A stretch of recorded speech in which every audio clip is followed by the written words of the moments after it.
This is the Your Kick-Ass Life podcast, episode 43, with guest Jenny Perry. All links and resources you hear in this podcast can be found at yourkickasslife.com/43.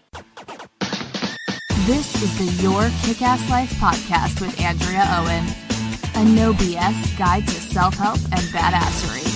Because ladies, let's face it, life's too short for it to not kick ass. And here's your host, the girl who serves it up straight with a side of crazy, Andrea Owen.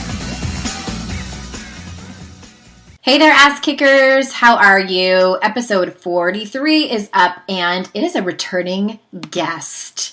My friend and colleague, Jenny Perry. Let me introduce you to Jenny. Jenny G. Perry is the author of Sexpot with Stretch Marks. She's a feisty married mother of 5, happily residing at the Jersey Shore. She loves to blog on social media about her life's journey in a fun and spiritual way. She has a passion for life and a bold voice which preaches self-love daily. She loves to give author talks to cheer on her fellow writers and to tell everyone to go after their dreams. She's been a featured blogger on sites like HuffingtonPost.com, ElephantJournal.com, and BeliefNet.com. You can read more about Jenny at JennyGPerry.com. And so without further ado, here is Jenny. All right. Hey there, ass kickers. Welcome to episode 43 of the Your Kick-Ass Life podcast. And we have back, by popular demand, Miss Jenny G. Perry. Hey, Jenny. Hi, sweetie. And Jenny has a book that is out, Sexpot with Stretch Marks. That's the correct title, right? Yeah. Okay. Well, I just wanted to make sure because we have so much to talk about. And if you haven't listened, and the link will be in the show notes, the last time, it's been almost a year since you were on, believe it or not. Wow. We talked about, the title of your podcast was called Weight Loss Won't Make You Happy. I think that was the title of it. And basically that was it, about how it was a lot of your story and how you came to have this be a big part of your message. So why don't we start there? I have, what we're going to do is we're going to talk about Jenny's book, and we're going to have a giveaway, everybody.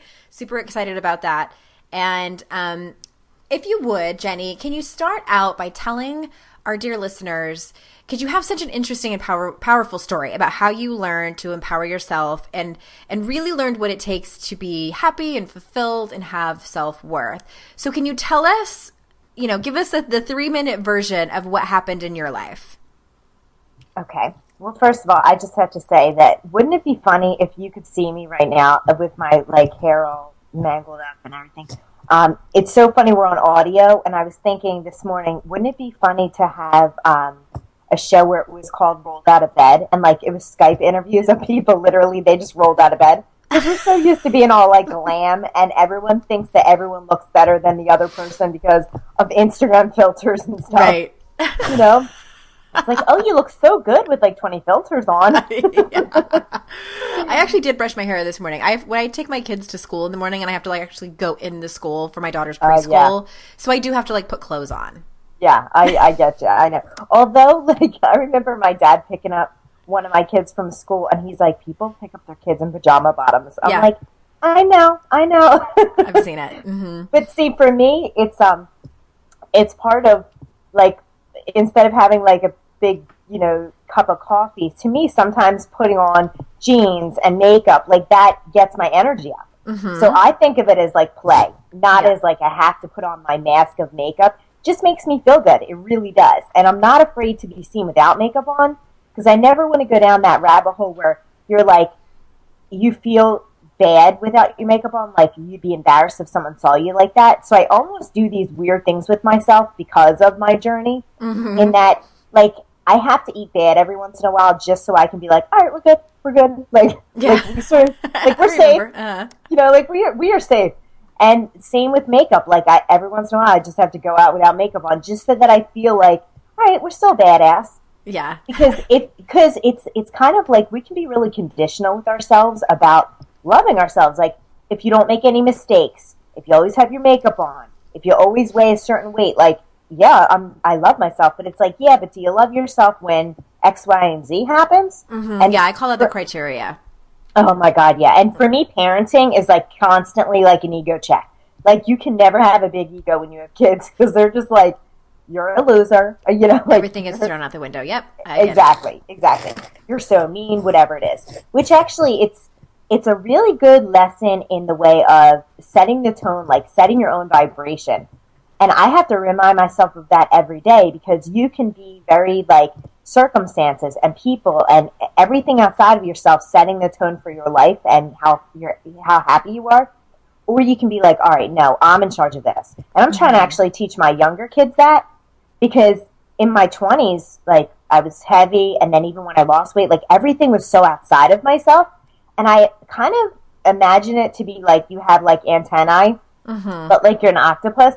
And all your stuff is reaching out. And you lose your center. And you have to kind of come back to center and be like, check in, like, okay. And most people don't check in, so they're unhappy. And they're just like going through the motions of life. And they don't realize like that they have to kind of look within and say, okay, why am I doing this behavior? Why am I thinking like that? Like, we have so much power. And it's like, at first when I heard that, it was actually kind of intimidating and stressful. And I was kind of bummed to know I had responsibility for my own life and my own happiness. I was like, oh shit, I got to take care of my own stuff. But then after you like work at it, you're like, this is really powerful. And I'm really glad that I'm in the driver's seat, not anyone else. Yeah. Well, wait, we're getting a little ahead of ourselves. So back it up. Back it up. Back up. You mentioned your weight loss. So tell us the story about what happened. For those of people that are hearing you for the very first time, tell us your that particular journey. Okay. Well, hi, first timers. I'm fabulous. You should know me. Now you do. Well, I entertain myself. That's all that matters, right, Andrea? We entertain ourselves. We do this for ourselves. But, okay, so I'm 37 now, and it was when I was 26. I was overweight. I smoked cigarettes, ate a lot of sugar.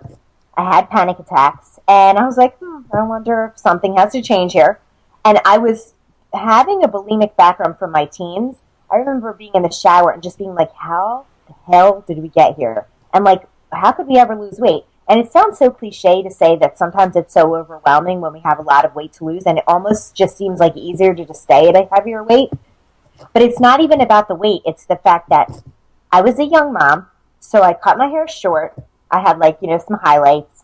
It wasn't red back then. It was brown. And I just really kind of gave up. I was like, I looked frumpy, and I was trying to be cool, but I was like trying to fit this mom mold. What does a mom look like? And I wanted to be like legit. Like, this gave me street credit, like the mom jeans. And it was so not me. And then I had a friend of mine offer to train me, and I was like, okay. And I busted my butt, and I lost 50 pounds within 6 months, and then I lost another 10 after that within a few months after. And it was actually not the best way to go about it, because it was like that. They always say you can't have like a happy outcome with like an unhappy journey. I was messing up quotes, but I totally agree, because if you muscle yourself there and you beat yourself up and you're like, you fat ass, like, we got to get moving, when you get there, you don't even know you're there. And then my whole story is that I lost weight, and I was like, oh my God, I really hate myself. Like, the armor fell off, so I didn't have the weight as an excuse. And actually, I didn't feel anchored anymore. Like, I didn't feel centered. I felt all over the place. Like, I didn't even know who I was, which when you lose weight and then you're trying to register in your brain like that you're a thin person, it's really weird. It's almost like you have to try on a new identity, even though I wasn't always heavy. In my mind, though, I always kind of felt like the heavy girl, just from being teased as a kid, too. So it was weird. And people treated me differently. That was another thing. And we get these weird signals from society on, like, I got the creepy men aspect, which I was not prepared for, because I was just used to men treating me a certain way, and they treated me like I was smarter when I was heavier, more like a sister type of thing when I was heavier. And I didn't get those weird looks at like the convenience store when I was thinner. And a woman said to me, you better not lose any more weight or no one's going to want to talk to you. And it was a joke, but it was not a joke, because that's how sometimes, if you're in a group of friends, if you do something outside of the norm of that group, it threatens everyone. it's like, do you ever hear that analogy of like the crabs in a basket, and like they're always like pulling that crab back down, just trying to get out? Yeah. I've heard that analogy a couple of times recently, and I'm like, it's the weirdest thing, but I get it. I totally get it. Well, it goes back to, like, I think I've said this before in one of my podcasts, it goes back to like the caveman days where that's just survival. Yeah. And if you do something that's like outside of the norm, and it's like doesn't fit in with your clique's like unwritten rules, what it does is it shakes them up and it says, okay, now your turn. Like, now, like, what can you be doing different in your life, or where are you holding yourself back?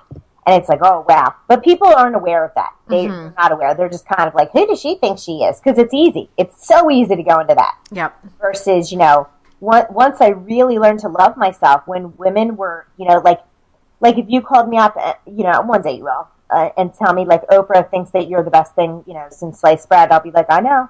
And I would be so happy for you. But that's the idea, too, is that I don't believe in a lackful universe. I believe in an abundant universe. And when I taught myself that and changed my mindset, it was like, there's no one, like, when the idea that, like, my ship is coming in, no one's going to go on my ship. Like, my ship is my ship.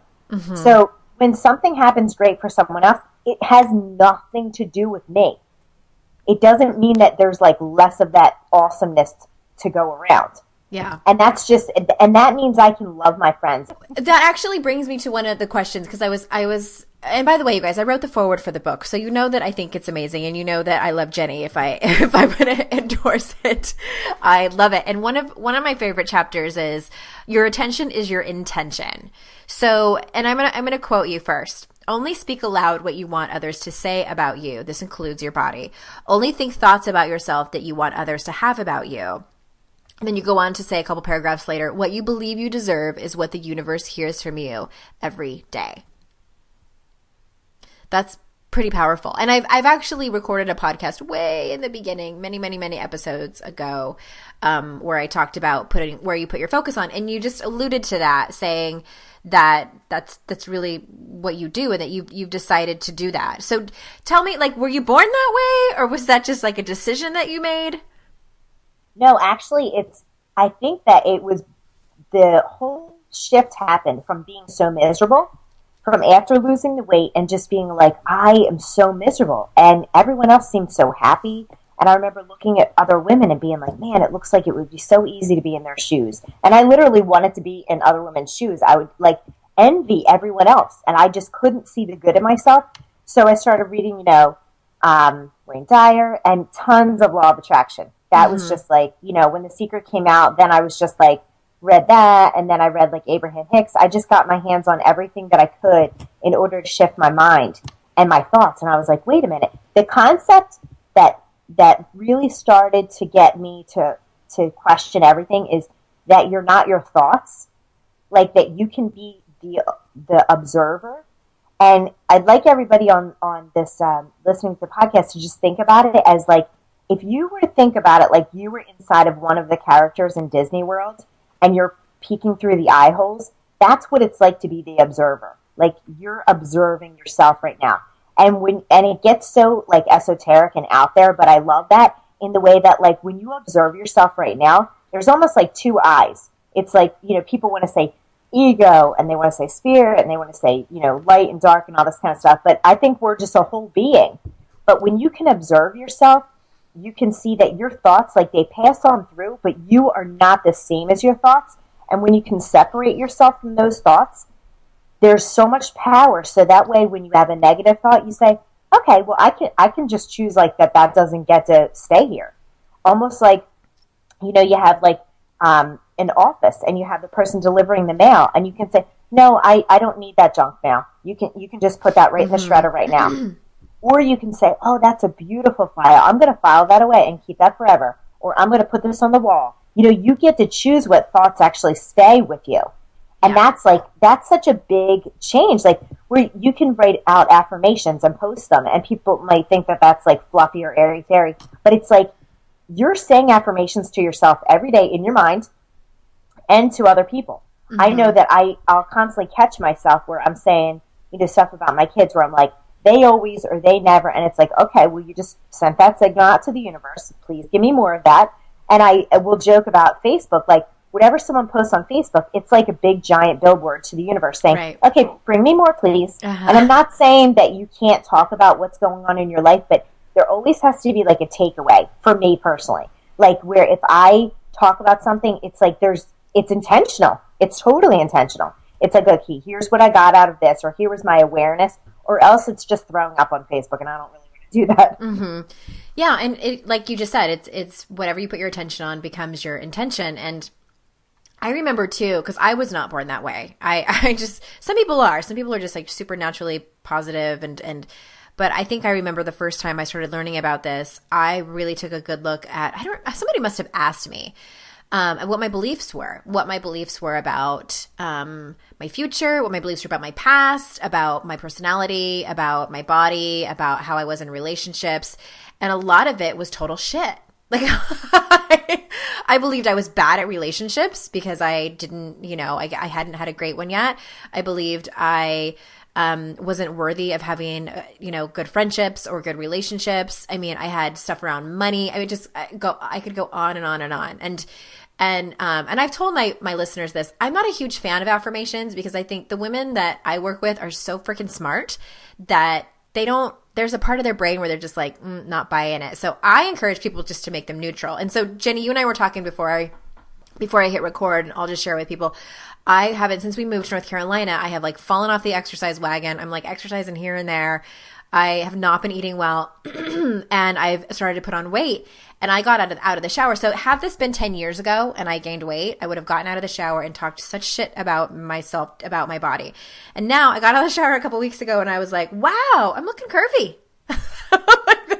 And that's really, so it's like, it's a training, like you're training your body, or you're training your mind to think, just put your attention on different things, and that's whatever your thoughts are. So my whole point is to make your thoughts neutral. If you're having such a hard time making them positive, if you're listening to this and you're like, yeah, it's easy for Andrea and Jenny to do, like it's totally possible to make them neutral. Start there.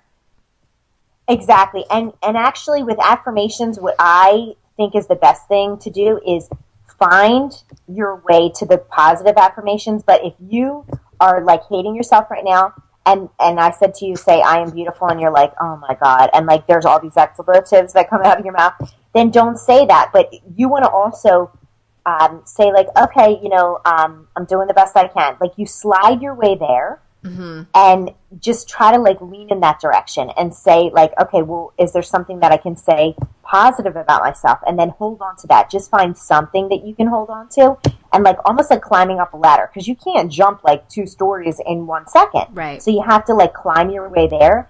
And one of the things that's happened to me, if I notice myself observing like my belly or whatever, is then I'm like, oh, that's a call to self-love. So I'll place my hands on my stomach and say, I love you, which I've advised people to do many times. And it's almost like, then I say like, oh, I love you so much. Like, I'm going to take such good care of you. Like, if you treated your body like it was your child, like someone you absolutely love, how would you talk to them? Mm-hmm. You'd be like, oh man, we've been through so much. Like, it's okay. I understand, like this might not be the way we want, but let's do whatever we can to take care of ourselves and make it like a loving thing. And I actually think that's the best thing, is to say I love you to yourself. That's like the most powerful affirmation of all time. Yeah, mirror work. That was some of the work that I did in the very beginning of my journey. I had a coach that had me do that, and that was so uncomfortable, but so extremely powerful. Have you ever done that? I'm sure you have. I have. And when you first start out, you can't even look yourself in the eye. Mm-hmm.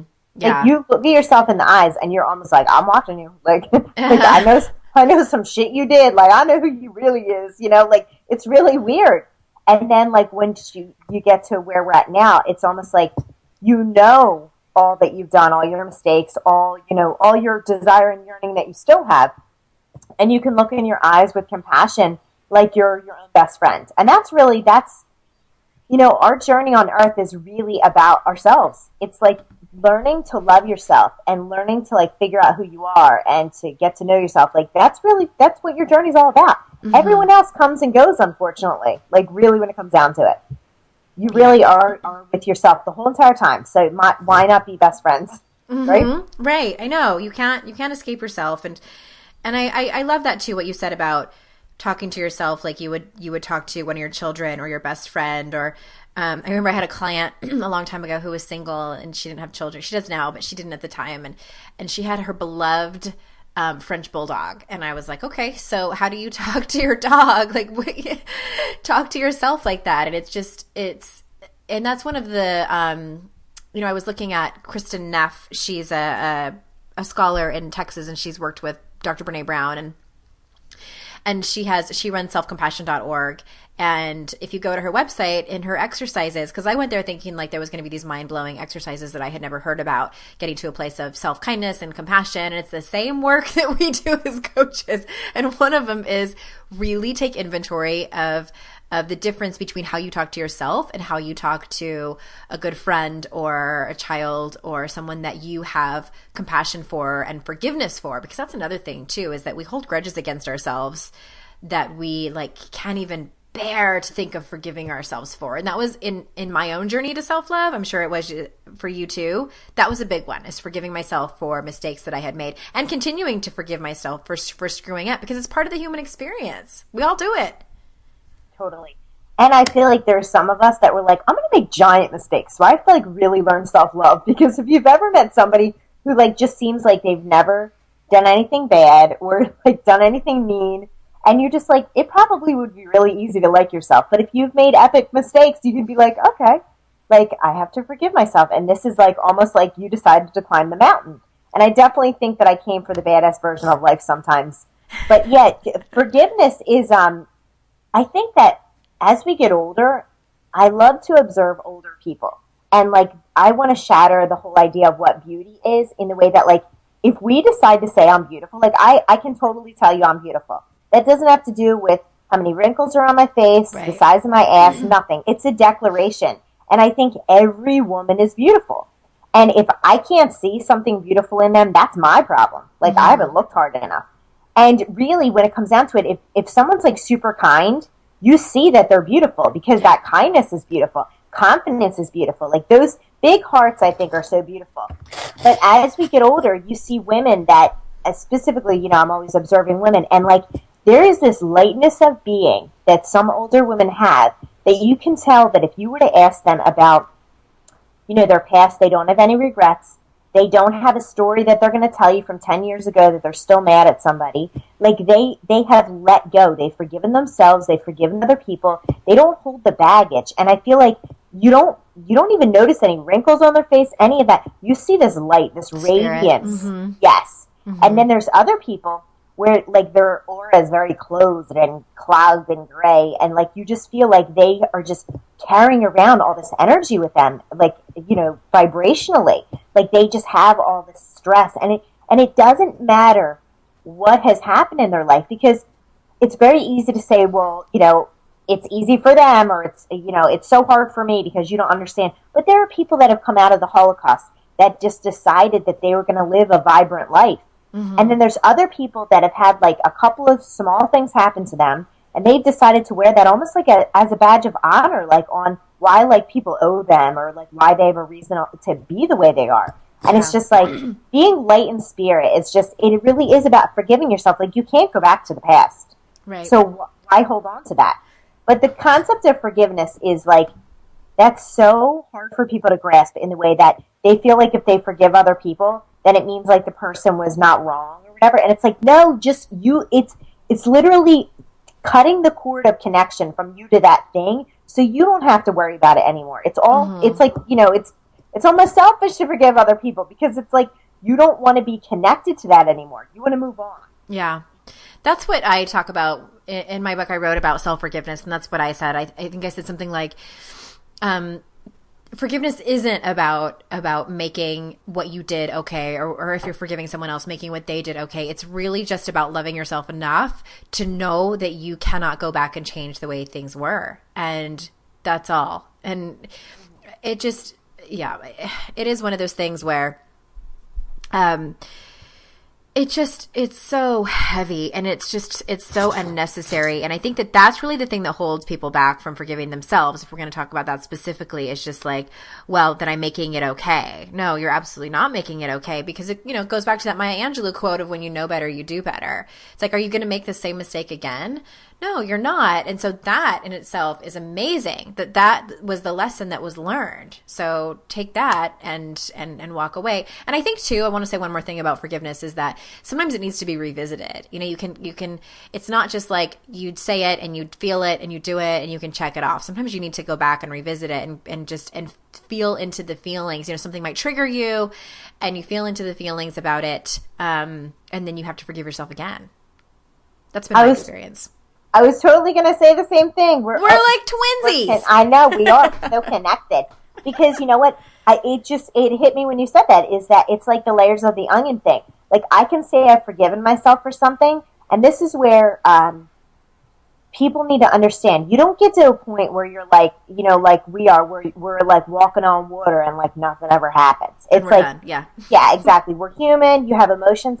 And like one thing that was something I had to forgive myself for that will come around for me again is, in some ways in my 20s, I didn't have enough, money in my mind. And so I made that into like I wasn't a good enough mom because I couldn't do certain things. And I was like looking at all the other moms and how that goes. Yeah. And so in some ways, like with my daughter who's graduating from high school this year, like a couple of times like a song's come on the radio and I've gotten sad, like thinking about her like leaving for college, and it's like there's also what would flood me is like this feeling of like, oh my God, I should have taken her to like Build-A-Bear more often, and like all this like woulda, coulda, shoulda, and instead of realizing like I was a baby and like I did the best that I could, and I messed up a lot, but what can I do now? I can only try to do my best now, but it's definitely something that will come at me from different angles, like go on a different day. I'm like, okay, all right, well, what's the point of it, going to that right now? And so it is like, it definitely comes in layers. You have to forgive yourself. And this is where it's super important too, to keep your vibration high, because when your vibe is low, if you think about things, like everything seems bad. So it's like, if your vibe is low and you go into like your bathroom, you're like, oh my God, it's so dirty in here. I can't even believe, like, this is ridiculous, and like everything is just like, you're like a tornado pulling in negative thoughts. You're like looking out the window and you're like, my damn neighbor and his grass. Why can't he ever mow his goddamn lawn? Like you're just a tornado of like that. And then if you were just like, don't talk to anybody in that space, don't think, like, I know that sounds dumb, but when you're in that space, distract yourself, like put on music, exercise, have sex, whatever you got to do to get your vibration raised higher. And it could be to read something inspirational, like my book or Andrea's book, or just anything that you can do, like mantras, to just raise your vibe a little bit. And then you notice how the world looks different. And it gives you insight to the way that you can't ever argue with somebody else's reality, because they're literally seeing a different reality than you. Yeah. Because one time I was standing in the grocery store next to a woman, and she was like, this store is ridiculous. No one's ever helpful. Yes, I know those people. Yeah, and I'm literally like, oh, really? Like, I didn't notice that. Like, everyone's always helpful to me at my grocery store. I'm there so much, they should give me my own parking spot. But that's the thing, is that if you think that everyone's terrible, like, then everyone's going to be terrible. Like, you're going to find the terrible person wherever you go. And so it's like that's where we do create our own happiness so much. So working on your vibration is really, I think, the first step in changing your life. Like, if you can realize that there's so much power in, like, it's not just being positive, because being positive is sometimes like fake it till you make it. And that's what I know what you mean about affirmations, is like sometimes you say them with a smirk, like, yeah, I'm beautiful. Yeah, right. But it's like, if you can raise your vibration, a lot of things, like, kind of almost you let go of them by accident, because you're raising your vibration. And it's almost like somebody was asking me the question of like, which is first, is self-love or happiness? And it's almost like the chicken and the egg, right? Like, which one comes first? And I think it's just different for everyone. Just like, how that we were saying about forgiveness, words sometimes are complicated because everyone has like their own version of what the word means. just like the concept of self-love or happiness, like everyone has a concept of that. And I don't know which one comes first. Like, it's whatever, I guess, whatever you feel comes first is what comes first for you. What would you think? What do you think? Self-love or happiness comes first? I think it's for sure the chicken or the egg. And if I had to pick, I would say self-love, because it's like, because I think about like my 20s and I think about, I didn't have self-love. Was I happy? Yes, I was happy, but it was on a surface level. So, I wasn't like a miserable person, because when I think about like how I felt really, really deep inside, if that would have manifested day in and day out, nobody would have wanted to hang out with me. I would have been like this like troll that lived in a cave. But like I was totally able to put on a happy face and be outwardly happy. So that's why I call it outwardly happy. I call it surface level happy, because you learn to cope. That's all I knew. So like, was I happy? Yeah, but it wasn't real. It wasn't like a real, I think there's a difference between, and this is just my own kind of language, but like there's a difference between happiness and like true fulfillment and joy. Like that's what I feel now. And that is a manifestation of self-love. I swear to God, we're operating on one brain today. Because that's exactly what I was going to say, is that the difference, I do think self-love comes first, because I know exactly what you mean. I was that smiling face where it was like, I could put on a good show all the time. Like I wasn't brooding and like you would know I was depressed inside. But yes, the difference is happiness and joy. Happy is fleeting. Like happy is moments. Happy is like a smiley, emoji. Like it's just joy is a space that you get to occupy all the time. And it's almost like joy is like a state of mind, and happy is like an emotion. And joy is soul deep. I think joy is soul deep, and happiness can be, just like just like a little bit like the epidermis. It is. I know. Totally. It really is. One layer. Mm-hmm. But but here's the thing. It's like, I think that people that, and maybe this is some people that are listening, it's like when you don't have self-love, you don't know any different. So your happiness is happy, and you won't know until you're on the other side. So you can live like that forever. And at the end of your life say like, yeah, I think I had a pretty happy life. And that's fine. But like, it wasn't fine for me. I think like, and I wrote about this recently, like, you don't, because I got to a point where it was like I had a life-changing experience, and that's not everyone's reality. Like you don't have to fall on your face and completely like lose everything. So it can be a slower process. Like for me, I had that life-changing experience. I was done, and I put myself on the fast track to self-love. That does not need to be you at all. And but I definitely think it starts with, what is your criteria? And this is what we were talking about in the beginning, is what are the beliefs that you have made up that then you will feel totally immersed in love with yourself? Like, is it your weight? Is it your relationship? Is it a promotion? Is it the way you parent? Is it your friendships? Is it a new house that you want? Is it like your physical environment? I think those are the main things in life that we put like these markers or mileposts on. Like when I get there, then I can feel that joy that Andrea and Jenny are talking about. And it's none of that. It's really none of that. It's like these little, like you were saying, like the onion layers of all this stuff. And some of it's dealing with your past too. And you know what? It's funny, because what happens when you're in this kind of self-help, self-empowerment, whatever the hell you want to call it, we're in, because it's self-love, it's self-help, it's self-empowerment, it's self-improvement, it's all of that. But when you're in this world, and if you're somebody who is always trying to improve themselves, or I don't even know, it's not even improve themselves, it's almost like just getting more to your soul. Like that's just what my motivation is. And that's the thing, is if you can ask yourself today, like, what's my motivation? It's like, And I was thinking about this yesterday, because I was like having one of my mean mom days where I was just like, my boys were being wild, and I was like, I really want to work on my parenting, because I'm like so not showing up the way I want to today. And I was thinking, what's my motivation here? And I always have to keep myself in check, where it's like, what is my motivation? And sometimes the God's honest truth is I'm trying to control them. And I'm like, that's a really crappy thing. But it's like, listen, if you have 3 boys that are acting crazy in a house, like, you want to control them, because you think that you're like actually helping them. Like, you're like, dude, I'm trying to save you from yourself. Exactly. You're like, someone's going to lose an eye, But really, it's like, what is my motivation? And if I ask myself that question, it's like, oh, okay, well, where's the love there? Okay, so could I go about this differently?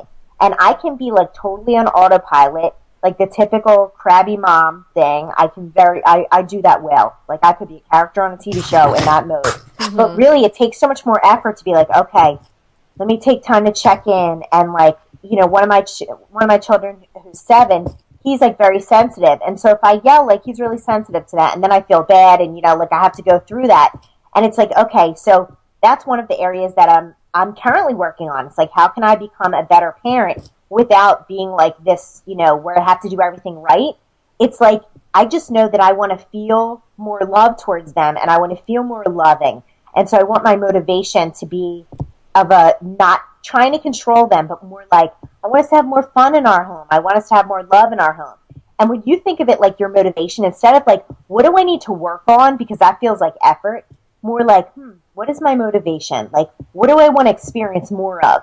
That gets me excited when I think of it in that way. Because if I feel like I have to work on my parenting, I'm like, oh my God. I literally bought a parenting book and it's still staring at me because it's like, I hate parenting books, but I figured that this one sounded good. Because I do think that that's like, if you can do everything right in life, but if you feel like a bad parent, like that's really, I know for me, that's like a huge thing. I know for you, it's super important because I know how much you love your children.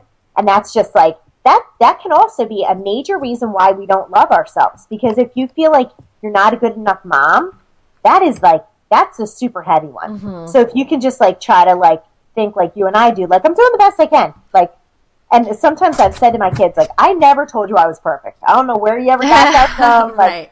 That's on TV. Oh my! Well, you know what's funny is seriously, I didn't put it in the book exactly worded this way, but I have said to my kids, like, if you want a perfect parent, like, keep watching the Disney Channel because like, that's the only place you're ever going to see it. Like, remember the show Roseanne? I felt like that was like the most authentic, real show because most shows, like the mom version that they show, she is so one-dimensional that I'm like, what mom acts like that? Seriously? Nobody. Like, okay, let me make you let me cut off the crust of your sandwich and, you know, get you. Yeah. Exactly. Okay. But really, as a mom, you want to show them what it's like to, like, when you make mistakes, you want to show them, like, you can say you're sorry, but not just that you say you're sorry, but that you move on and that you don't hold on to your own drama. Right. Because if they listen to you beating yourself up, then you're teaching them that when you make mistakes, that it's a big deal. Mm-hmm. And like or that it's not okay to make mistakes. Exactly. Mm-hmm. Yes. And that you should beat yourself up. Oh, we have to have a whole nother podcast on perfectionism because that's something, you know, talk about, walking your talk when you have kids.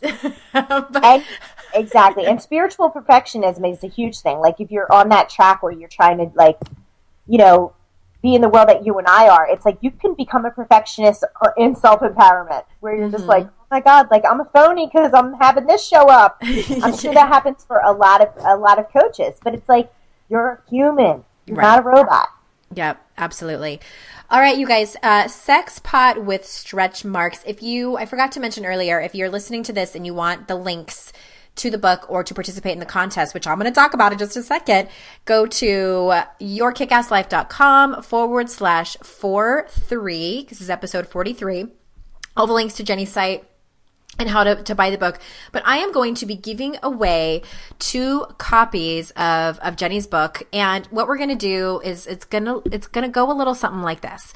So I'm going to pick 2 random people. So it's not like whose post is the best or anything. It's going to be completely random. I'm going to pick 2 people. And this contest is going to go on for about a week and a half until Sunday, January 18th. So to enter to win, and all of this information, if you're driving and you're like, I don't have a pen, that's okay. yourkickasslife.com/43. So you can just use the share feature on the Your Kick-Ass Life Facebook page, or you can repost on Instagram tagging at Your Kick-Ass Life. And while you're at it, tag Jenny G. Perry. That's her on Instagram. Don't forget the G. And it's 2 R's.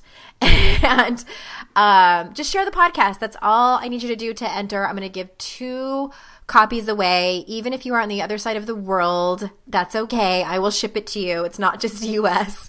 So Sexpot with stretch marks. Thank you so much for being here, Jenny. Do you have any parting words that you would love to leave us with? Yes, I would like to say to all the moms that it's actually the best thing you could do for your children is to work on yourself and instead of thinking of it as selfish, to work on yourself and, do whatever you have to do, like take the classes, spend the money on yourself. It's self-full. And when you show them, a happy mom, like who wants anything more than that, right? Mm-hmm. Yeah, I agree with that. Here, my dear. Thank you so much. All right, yourkickasslife.com/43 to enter the contest to win Sexpot with stretch marks. And that's all we have for you today. See you guys next time on episode 44. And until then, I will see you out in cyberspace. Bye-bye.